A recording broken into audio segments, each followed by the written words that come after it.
¿Te has preguntado alguna vez qué ángulos forman las manecillas en un reloj? Seguramente habréis notado que a las 3 en punto, el horario y el minutero forman 90 grados. Lo mismo ocurre a las 9 en punto. Estos son los ejemplos más conocidos. Sin embargo, existen más posibilidades como lo son las 4:5:27 y las 6:49:5. ¿Cómo podemos calcular estos tiempos y ángulos? Además, como ocurre obviamente a las 6 en punto, existen más instancias como lo son las 10:21:49, donde estas agujas están opuestas entre sí. En el caso de que coincidan, aparte de las 12 en punto, también hay otros tiempos donde esto sucede. Por ejemplo, a las 3:16:21. En este vídeo vamos a explorar todos estos patrones y otras características interesantes. ¿Estáis listos? Pues empezamos.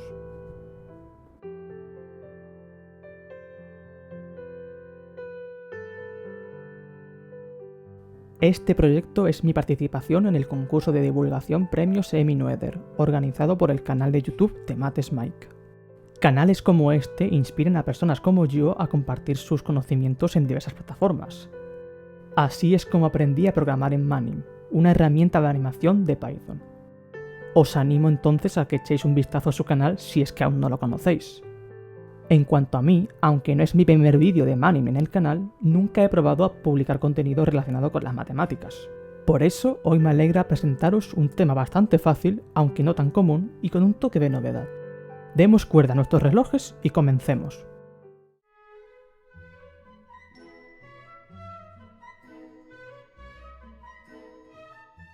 Desde este momento mostraremos en la pantalla tanto la versión analógica como la digital del reloj. Emplearemos la aritmética modular en algunas partes del vídeo. Si no estás familiarizado con este concepto, este sistema trata con números que se repiten en un ciclo cerrado. Imaginemos que son las 17 en punto. En un formato de 12 horas nos referimos a este tiempo como las 5 de la tarde, restando 12 a 17. Esto significa que 17 y 5 son equivalentes en módulo 12. Además, 12 es congruente a 0 módulo 12. Los matemáticos suelen denotar el conjunto de todas sus clases de equivalencia con z partido de 12z. Pero no os preocupéis, no vamos a profundizar en este tema. En su lugar, antes de conocer la terminología y sus definiciones, repasemos algunas relaciones básicas entre las manecillas. Para empezar, el minutero se mueve 12 veces más rápido que el horario. ¿Pero por qué ocurre? Ajustando el reloj a las 12 en punto, el horario rota 30 grados justo después de que el minutero realice una revolución completa. Este valor de 12 se obtiene dividiendo 360 grados, los que tiene un círculo, entre 30, el ángulo recorrido. Vamos a emplear el término marcador enésimo cuando nos refiramos a la ubicación del enésimo número en la cara del reloj. Como acabamos de ver, el ángulo entre dos marcadores sucesivos mide 30 grados y 6 grados entre dos mini marcadores. Es más, un cambio de un minuto causa un cambio de 5,5 grados en el ángulo entre ambas manecillas. Como veis en pantalla, a este ángulo lo llamaremos θ. Esto puede comprobarse utilizando la relación que ya hemos comentado. Puede que hayáis notado que existen dos posibles escenarios con respecto a la posición relativa de estas agujas. Dependiendo de esto, el ángulo observado puede describirse usando dos términos por separado. El caso posterior cuando el minutero está delante del horario y el caso anterior cuando pasa lo contrario. Otro concepto importante es la línea definida por el marcador enésimo y su diametralmente opuesto. Lo llamaremos, como no, eje enésimo. Por ejemplo, el eje segundo conecta los marcadores 2 y 8, pasando por el centro del reloj. Notablemente, los ejes octavo y segundo representan la misma línea, dando lugar a un total de 6 ejes distintos. Puede darse el caso de que estas dos manecillas sean simétricas respecto a uno de estos ejes. Esto nos lleva a definir la próxima palabra clave. Un ángulo de cuña es aquel que represente el más pequeño posible entre las agujas mientras se mantiene la simetría mencionada. Por último, pero no menos importante, una familia consiste en todos los posibles tiempos que comparten una misma relación entre su parte entera, en horas, y decimal, en minutos. En particular, las 12 en punto, la 1 y 20 y las 3 menos 20 pueden agruparse en la misma familia porque sus partes decimales son 20 veces la de su entera correspondiente. Una familia es simétrica si todos sus miembros cumplen con el criterio de simetría. De lo contrario, la familia es asimétrica, como en el ejemplo reciente. No obstante, hay un tipo especial de familia simétrica llamada coincidente, donde el ángulo entre las agujas es 0. Con todo esto, estamos listos para explorar algunos ejemplos.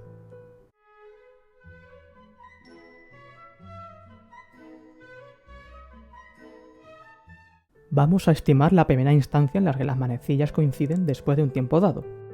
A simple vista sabemos que no puede ser tan tarde como las 4:25. Esto nos conduce al problema de coincidencia, donde resolvemos en qué tiempo exacto coinciden estas agujas. Podríamos usar ecuaciones diferenciales con valores iniciales conocidos, pero esto está fuera del alcance de este vídeo. Sentiros libres de dejarme en los comentarios qué tópicos para otros vídeos os interesaría ver. En su lugar usaremos la variable t para representar el tiempo en minutos. Empezando desde el marcador duodécimo, la manecilla de las horas tiene un desfase inicial de 120 grados. Dado que se desplaza 30 grados por hora o medio grado por minuto, su ángulo puede escribirse como esta función. Por otro lado, la ecuación del ángulo del minutero sería esta. Al igualar ambas expresiones, tras mover los términos de un sitio a otro y despejar, obtenemos el valor de t. Sin embargo, esta no es nuestra respuesta final. Recordemos que hay que agregarle el tiempo de partida, así que convertimos el resultado a horas dividiendo entre 60 y sumando 4, es decir, 4 más 4/11. ¡Genial! Hemos determinado dónde se encuentran las agujas. Aunque hemos tomado el caso del 0 grados y partido de las 4 en punto, existen otras 10 instancias más que satisfacen esta condición, las cuales conforman la única familia coincidente del reloj. En cualquier caso, los pasos para la demostración general son en esencia los mismos. Después de este ejemplo, estoy seguro de que muchos de vosotros habéis notado algo muy peculiar. Pero tiempo al tiempo, ya lo veremos más adelante. Este es nuestro primer intento para responder la pregunta: ¿qué tiempos se corresponden con un ángulo dado? Enseguida lo sabremos. A continuación, vamos a cambiar nuestro ángulo a 180 grados y nos centraremos en las 9 en punto. Añadiremos un contador para seguir el ángulo que veis en pantalla mientras el tiempo transcurre. Una buena aproximación sería alrededor de las 9:15. Este es precisamente el tiempo que buscamos. Vamos a averiguar qué ecuación nos ayuda a encontrarla. Si restamos los ángulos barridos por cada manecilla, obtenemos los 180 grados, así que nuestra ecuación se ve así. En este caso, el desfase inicial de las horas es de 270 grados, así que podemos resolver y obtenemos el siguiente tiempo. No olvidemos convertir los minutos a horas. Mientras se reproduce la animación, dejadme recordaros que en un sentido sexagesimal, 180 grados y menos 180 grados son lo mismo, por lo que cambiar el signo del ángulo debería ofrecer otra solución válida. De hecho, existe una función de matemáticas que nos permite combinar estas dos ecuaciones: el valor absoluto. Notablemente, esta expresión es idéntica a θ. Hemos resuelto efectivamente el problema del ángulo-tiempo, donde dado un ángulo podemos describir un conjunto de tiempos correctos. En este caso hay 22 soluciones diferentes. Aquí están las primeras 11. Por deducción inversa, podemos resolver el problema del tiempo-ángulo, donde se nos da el tiempo y queremos encontrar su ángulo. Para algunos ejemplos con el reloj analógico, esto es bastante fácil de determinar, pero no tanto si tenemos la versión digital. Al principio del vídeo presentamos un tiempo que casi todas las marcas de relojes publicitan, el clásico 10-10-30. Este no es el tiempo exacto de simetría respecto al eje vertical, en realidad lo es 77 segundos antes. Ahora sí, el eje sexto actúa como un espejo entre estas dos manecillas. Y aquí viene un dato sorprendente. Vamos a cambiar el tiempo del reloj a ver si encontráis algún parecido. ¿Lo habéis notado? Mejor vamos a superponer las dos imágenes. Pues resulta que el ángulo es el mismo, y además si sumamos estos dos tiempos, con todos sus decimales, obtenemos un total de 12 horas. Ha llegado la hora de las demostraciones.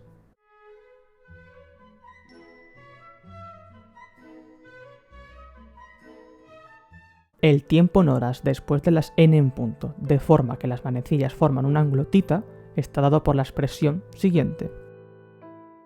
Iremos paso a paso basándonos en lo aprendido en la sección previa.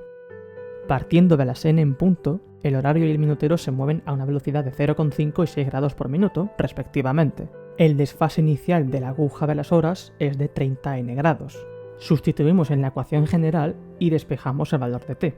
Nuevamente, t representa el tiempo en minutos. Lo pasamos a horas, lo cual nos da la expresión que queríamos demostrar.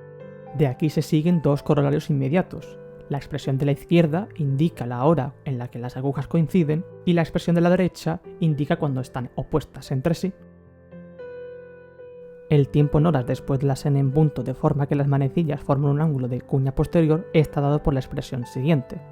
Asimismo, las manecillas forman un ángulo de cuña anterior tras n sobre 13 horas. Vamos a demostrar esto último primero. Para ello, visualicemos un caso. Por definición, cuando el ángulo es anterior, el minutero precede al horario. Si los dividimos por su bisector, el ángulo del minutero más la mitad de θ es igual al ángulo del marcador enésimo. Si componemos esto visualmente, además que el marcador enésimo se encuentra en el ángulo 30n, y tenemos en cuenta que θ es la diferencia entre los ángulos recorridos por estas manecillas, basta resolver la ecuación siguiente. Como siempre, reemplazamos, sustituimos y transformamos los minutos a horas. Nos falta ahora la primera mitad del teorema. Pongamos otro caso, empleando lo que ya sabemos. Si elegimos n igual a 11, obtenemos esta configuración en el reloj analógico. Sin embargo, existe otro tiempo donde el ángulo es mucho menor. Eso sí, se trata del caso posterior. Terminemos con la demostración. Ahora se cumple que el ángulo del horario menos la mitad de θ es igual al ángulo del marcador enésimo menos 360. Pero, ¿por qué θ es negativo? ¿Y de dónde sale ese menos 12? Pues la explicación es muy sencilla. Dado que el ángulo recorrido por la manecilla de las horas es menor que el de los minutos, para que tenga sentido sumarle su mitad, le cambiamos el signo. En segundo lugar, como la simetría ocurre en el eje enésimo, pero la hora indicada es una menos, consideramos el marcador n-12 en vez del enésimo. Ya solo nos quedaría despejar t y, como siempre, convertir los minutos a horas. Así queda demostrado lo que queríamos. El siguiente teorema nos ayudará a calcular el conjunto de tiempos en los que el bisector de dos marcadores cualesquiera sea un eje simétrico. Si los llamamos m y n, entonces estos dos tiempos son simétricos respecto al eje m más n medios. Pongamos un par de ejemplos antes, primero cuando m es igual a 4 y n es igual a 6, y luego cambiando los valores. Si nos fijamos, demostrar que las agujas equidistan del bisector definido por m y n es equivalente a demostrar que el horario dista de m lo mismo que el minutero dista de n. Esta proposición complementa muy bien el teorema previo. Pensad cuando m y n son iguales. Usemos la simetría m más n sobre 13 como hipótesis. Primero vamos a calcular la diferencia en horas entre las posiciones del minutero y el marcador enésimo. Cada marcador se corresponde con la duodécima parte de una hora completa. Por ello, la resta es la que estamos ahora operando. En cuanto al horario, el tiempo en horas entre su posición y el marcador enésimo es el siguiente. Así que m más n sobre 13 es una simetría. Como penúltimo teorema, y en mi opinión el mejor de todos, vamos a recuperar la definición de familia. Decíamos al inicio de que una familia era simétrica si todos sus miembros lo eran. Sabemos que la parte entera de un tiempo dado es 13 veces su parte decimal, o lo que es lo mismo, tras multiplicar por 60 sobre 13 el número de horas obtenemos su parte decimal en minutos. Determinemos entonces qué ángulos se forman en estos casos. Volvamos al formato de las 12 horas.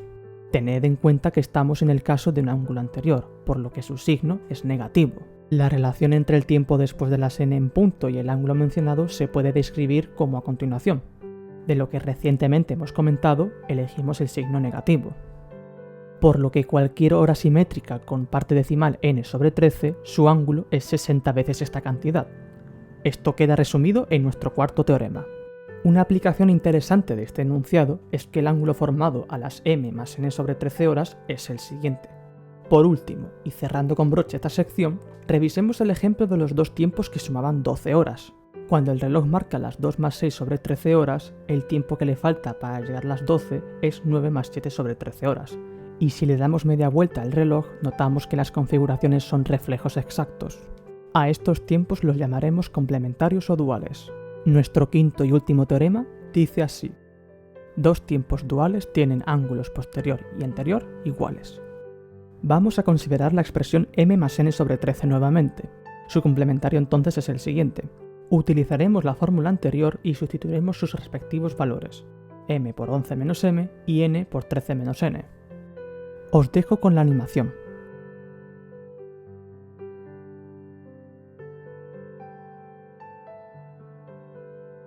Al desarrollar, obtenemos la expresión original pero en negativo. Basta cambiar y observar que es la fórmula original. Hasta el momento solo hemos estudiado todo lo relacionado con las dos agujas principales. Ya va siendo hora de conocer al segundero y ver qué propiedades guarda con las demás. Si conocéis otras relaciones que no hemos tratado en este vídeo, hacedmelo saber en los comentarios. Terminamos con el cuarto capítulo, reflexión final.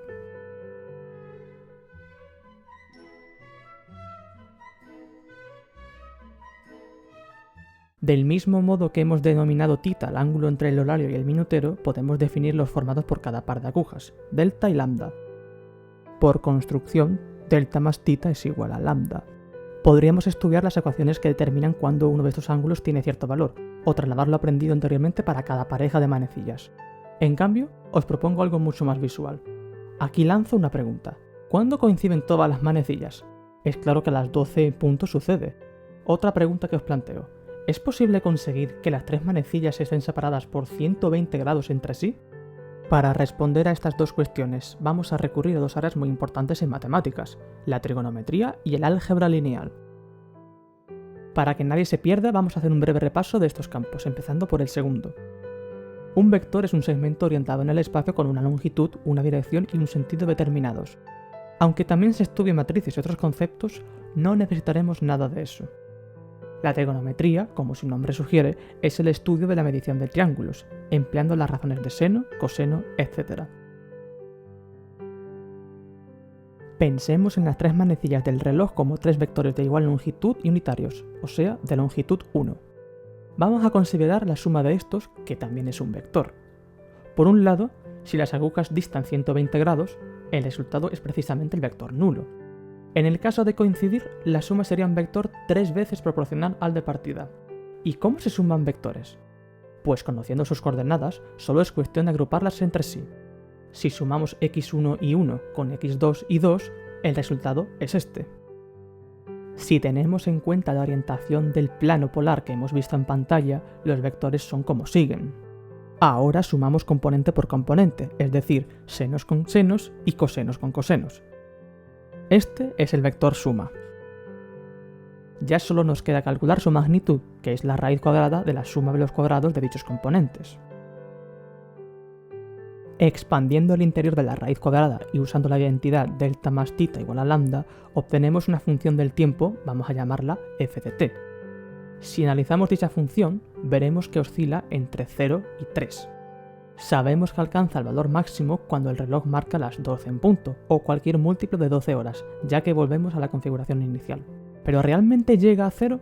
Veamos su gráfica. Para facilitar su representación hemos sustituido delta, θ y lambda por su expresión en radianes. Por el momento, el eje horizontal representa el tiempo en minutos. Ampliando el intervalo a una hora, vemos que el comportamiento parece repetirse. Hemos aumentado el espectro a 720 minutos, que son 12 horas. Como la manecilla de las horas ha completado una revolución, la función es periódica, es decir, se repite el mismo dibujo. Es interesante ver que la función está acotada por otras dos, las cuales pueden derivarse con una mejor comprensión analítica. Por comodidad vamos a transformar el tiempo en horas. Podemos ver que hay 22 candidatos donde la función se anula, o, al menos, lo hace las que la rodean. Si las perdemos de vista y empleamos la cámara en alguno de ellos, concretamente el de las 2:54:34, no llega a rozar el valor 0, y tampoco lo hace en ningún otro tiempo. Supongamos que phi es el ángulo barrido por el horario. Este sistema de ecuaciones nos debería dar todas las soluciones a la configuración que buscamos. De este modo tenemos 3 variables y 2 ecuaciones. La resolución es sencilla de entender, ya veréis. Nuestra hipótesis es que existe al menos una solución al problema. Vamos a demostrar que phi debe ser un número entero para poder satisfacerlo, y así alcanzar una contradicción, lo cual nos deja sin soluciones. Este método de demostración se conoce como reducción al absurdo, o en latín, reductio ad absurdum. Partiendo de nuestra hipótesis inicial, vamos a utilizar la identidad de Bézout, la cual establece que para un par de números enteros distintos de 0, p y q, existe otro par x y tal que p por x más q por y es el máximo común divisor de p y q. Si p phi y q phi son enteros tales que p y q son coprimos, entonces phi es entero. Consideremos a x más b, donde a y b son p phi, q phi respectivamente. Sacamos phi como factor común y utilizamos la identidad de Bézout, por lo cual nos queda esta expresión. En particular, el máximo común divisor de 11 y 719 es 1, por lo que phi es un número entero. Ya tenemos el segundo paso completado. Sumando las dos ecuaciones del sistema, resulta que 730 phi es un múltiplo de 360. Dividiendo entre 10, al ser 73', phi es un múltiplo de 36. Para terminar, la primera ecuación la podemos reescribir como veis en pantalla, pero 36 no puede dividir a 12, lo cual nos dice que todo lo anterior es imposible. Como todos los pasos eran correctos y hemos llegado a una conclusión falsa, la hipótesis es errónea, es decir, no existen soluciones. Por tanto, las manecillas nunca llegan a la configuración buscada. Esto no significa que no podamos encontrar tiempos aproximados, dos de los cuales son este y su correspondiente complementario. Veréis que los valores de delta, tita y lambda se acercan mucho a 120 y 240, aunque no del todo.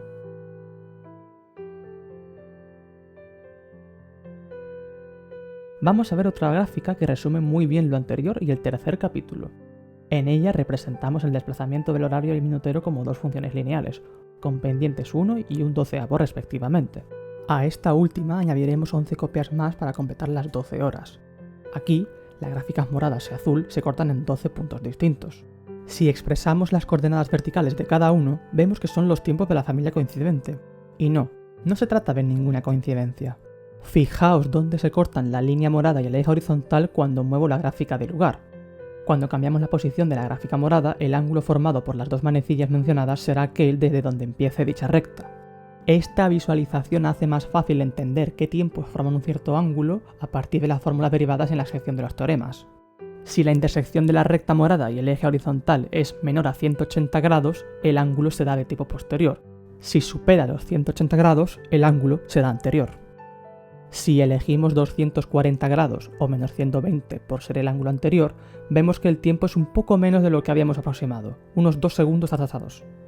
Lo mismo ocurre cuando consideramos los 120 grados del ángulo posterior. La diferencia también son otros 2 segundos, en este caso adelantados. Y nos estamos quedando sin tiempo, aunque la verdad es que ya no hay mucho más que contar. Como dije al principio del vídeo, este no es mi formato habitual.